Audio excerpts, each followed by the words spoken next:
Hello RBCians, a very good morning to you all again. And today we are going to start with the exchange mechanism part. Breathing मैंने आपको समझाया पिछले video में कि breathing में inspiration और expiration कैसे करना है। अब इंस्पायरेशन और एक्सपायरेशन के बाद हमारी जो एयर है वो जहाँ आकर रुकी होती है that is the alveolar cavity. यही वो एल्वियोलाई है, बलून लाइक स्ट्रक्चर। मैंने आपको पढ़ाया था कि एक्सचेंज यहीं से शुरू होगा। तो एक्सचेंज को समझने से पहले हमें उस जगह को समझना चाहिए जहाँ से एक्सचेंज मैकेनिज़्म पूरा हो रहा है, उस जगह की क्या स्पेशलिटी है, किस फैक्टर पर वो डिपेंड करता है, सब कुछ। तो उस कैविटी का नाम क्या होता है?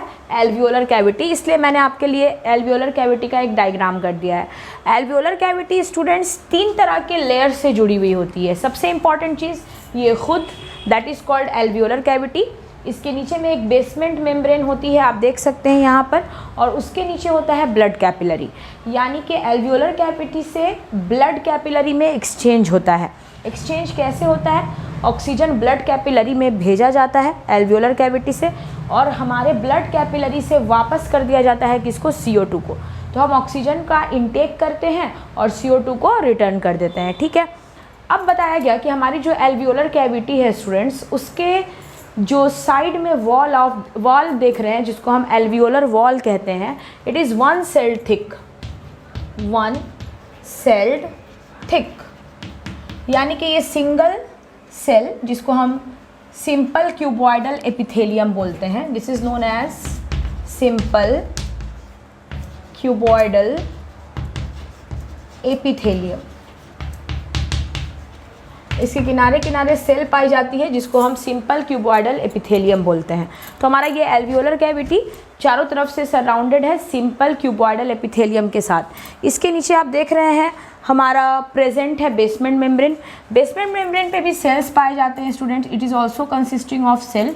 तो इसमें ऊपर की तरफ और इसके बेस की तरफ दोनों तरफ सेल होते हैं। ठीक है। तो जो बेस की तरफ सेल होता है ये, this is known as endothelium. Basement membrane के अंदर जो सेल होती है इसको हम क्या कहेंगे? इंडोथेलियम कहेंगे, जो सराउंड किया हुआ होता है ब्लड कैपिलरीज को। ठीक है।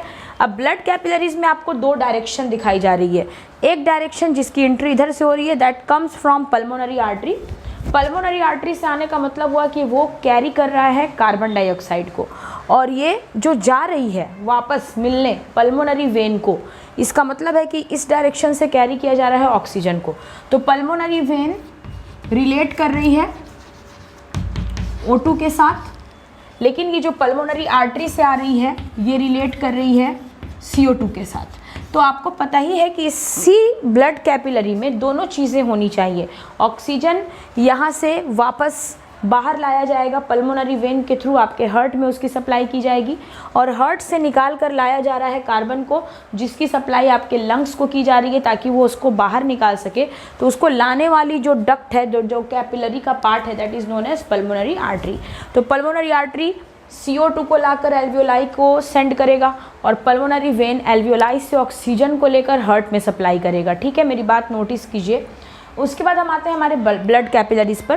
ब्लड कैपिलरीज के अंदर वो सेल जिनके थ्रू ये एक्सचेंज होना है, जो सबसे पहले ट्रांसपोर्ट में हिस्सा लेंगे, that cells are commonly called RBC, that are our red blood cell. वही हैं वो रेड ब्लड सेल जिनके थ्रू एक्सचेंज होना है। ऑक्सीजन का ट्रांसपोर्ट हो या CO2 का ट्रांसपोर्ट हो, ये दोनों ही ट्रांसपोर्ट रेड ब्लड सेल करते हैं।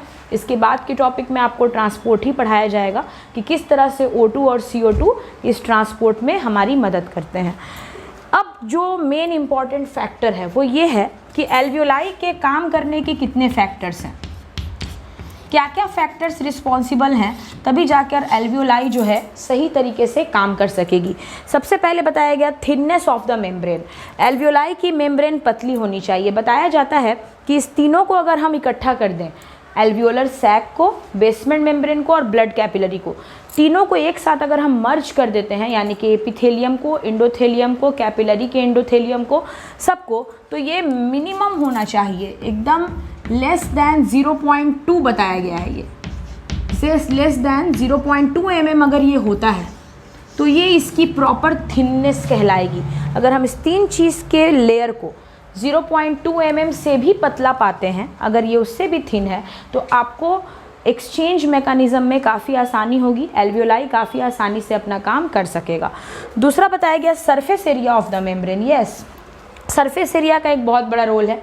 ऑक्सीजन को अंदर रखना है, उसके लिए सरफेस एरिया ज़्यादा होना चाहिए। मैंने इसके पहले वाले लेक्चर में भी आपको बताया कि सरफेस एरिया बढ़ने घटने से ही इनहेलेशन और एक्सहेलेशन हमारा पूरा हो रहा था। ठीक है, सरफेस एरिया बढ़ेगा तो ऑटोमेटिक प्रेशर घटेगा, सरफेस एरिया घटेगा तो ऑटोमेटिक प्रेशर बढ़ेगा, और प्रेशर के घटने बढ़ने पर ही डिफ्यूज़न डिपेंड है, यानी कि आपका जो एक्सचेंज है वो डिपेंड है। अब आते हैं परमिएबिलिटी ऑफ मेम्ब्रेन। मेम्ब्रेन की परमिएबिलिटी, यानी कि मेम्ब्रेन परमिएबल है, इम्परमिएबल है, सेमी परमिएबल है। तो मैं आपको बता दूं कि रेस्पायरेशन एल्वियोलाई के थ्रू होता है। एल्वियोलर मेम्ब्रेन जो होती हैं वो सेमी परमिएबल मेम्ब्रेन होती हैं। तो मेम्ब्रेन परमिशन देगा तो ही ऑक्सीजन एंट्री लेगा। मेम्ब्रेन के परमिशन पर भी CO2 डिपेंड होता है। ठीक है, तीसरी होती है सॉल्युबिलिटी ऑफ गैस। बिल्कुल ज़रूरी है, ऑक्सीजन कितना % सॉल्युबल है RBC के साथ और CO2 कितना % सॉल्युबल है RBC के साथ। बताया जाता है कि हमारे बॉडी में 20 से 25% ज़्यादा सॉल्युबिलिटी CO2 की है। आपके बॉडी के अंदर कार्बन की मात्रा ज़्यादा है तो वो ज़्यादा आसानी से हेमोग्लोबिन के साथ बॉन्डिंग करता है, RBC के साथ ट्रांसपोर्ट में एक्टिव हो जाता है। ऐसे ये चीज़ सबसे इंपॉर्टेंट जिस फैक्टर पर डिपेंड है वो है partial pressure, P of O2 and P of CO2। गैसों का अपना जो पार्शियल प्रेशर होता है, जो अपना इंडिविजुअल प्रेशर होता है, उस पर डिपेंड करता है ये। जैसे फॉर एग्जांपल आप आगे पढ़ने वाले हैं किस तरह से हम पार्शियल प्रेशर का पता करेंगे, कैसे हमको पता चलेगा कि किस गैस का वॉल्यूम कितना है, किस गैस का प्रेशर कितना है, कौन सी गैस ईज़िली ट्रांसपोर्ट होगी, कौन सी गैस ईज़िली बाहर आएगी। ये सारे मैकेनिज़्म हमारे ईज़िली कंप्लीट होंगे वन बाय वन। यहाँ पर मेरा मेन जो टॉपिक है वो एल्वियोलर कैविटी समझाना था कि एल्वियोलर कैविटी में सबसे पहला एल्वियोलर वॉल होता है, 1 सेल थिक होता है, सिंपल क्यूबॉइडल एपिथेलियम का बना होता है। नीचे में बेसमेंट मेम्ब्रेन है, it also act like filtration, air को फिल्टर करना और आपके एल्वियोलाई को सपोर्ट करना, इसके लिए बेसमेंट काफ़ी ज़रूरी है। बेसमेंट के जस्ट नीचे होती है ब्लड कैपिलरी, जहाँ पर ऑक्सीजन और CO2 को लाया जाता है ताकि वो दोनों एक दूसरे से एक्सचेंज हो जाएं।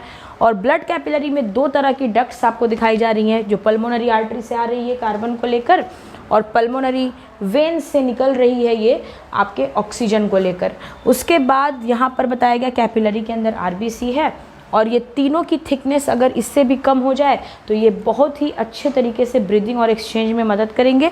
और इतने सारे फैक्टर्स रिस्पॉन्सिबल हैं तब जाकर हमारा एल्वियोलाई प्रॉपर काम करेगा।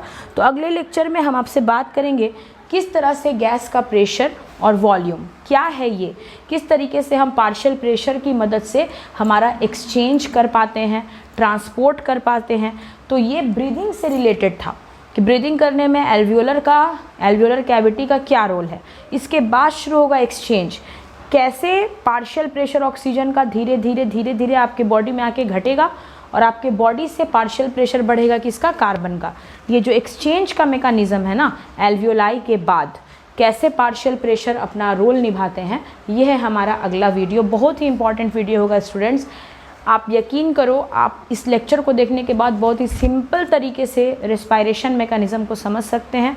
हर लेक्चर को 1 बाय 1 पार्ट वाइज आपको देखना होगा और नोट करना होगा, ताकि आपके कॉपी में डायग्राम भी प्रॉपर हो जाए और आपके लिए नोट्स ऑलरेडी अवेलेबल है ही।